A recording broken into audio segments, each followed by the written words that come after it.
এই খাতা কাটতেছেন, school school বন্ধ হয়ে গেছে না? কে কইছে তোমার স্কুল বন্ধ? পত্র পত্রিকা দেখলাম, নিউজে দেখলাম দীর্ঘদিন বন্ধ পাইছেন, আবার লম্বা ছুটি। কোথাও যাব না? লম্বা ছুটি তো বুঝলাম, হ্যাঁ, দেখছেন এগুলা কি? খাতা। এরকম আরো খাতা আছে। তো কি হয়েছে? তো স্কুল যারা পত্র পত্রিকায় জি।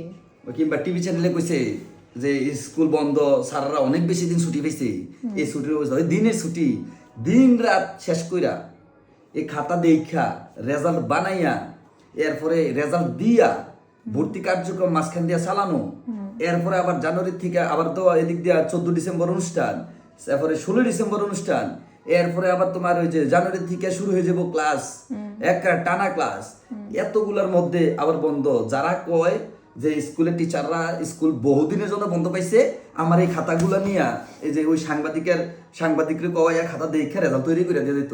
নাহলে সাংবাদিক যদি ব্যস্ত থাকে তাহলে সাংবাদিকের পরিবারে কও আসে যায় আমার এই খাতাগুলো যাতে দেখে দেওয়া যায়। তুমি আছো ঘুরা লই এক জান বাইর করে লেবো, চাকরি এত সহজ না, এত সহজ না। তাহলে কোথাও যাব না? আবার যাবো না? আমার সারা তুমি যাইতে পারবা? প্রত্যেকবারই তো এগুলো বলেন। আরে বাবারে ছুটি নাই, এমনি ছুটি কয়। এই ছুটি শুধু কি কইতে মানে খাতা কলমে ইয়ার ওই যে সংবাদে পত্রিকার ছুটি, বাস্তবে কোনো ছুটি নাই।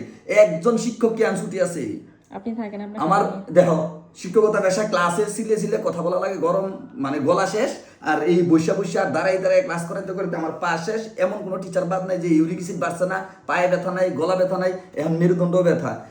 চাকরি হয়েছে দিনের, যাক তারপরও যেহেতু সরকারি কর্মচারী 24 ঘন্টা ডিউটি না, এই 24 ঘন্টায় কাজ করে। ঘুমের মধ্যে হঠাৎ করে চিল্লে উঠি যে আরে খাতা দীক্ষা কবে লাগা, ডেট দিয়ে দিছে, এই দিনের মধ্যে জমা না দিতে পারলে আবার হেড স্যার তো বুঝোই, আর কিছু বলার দর নাই আমার।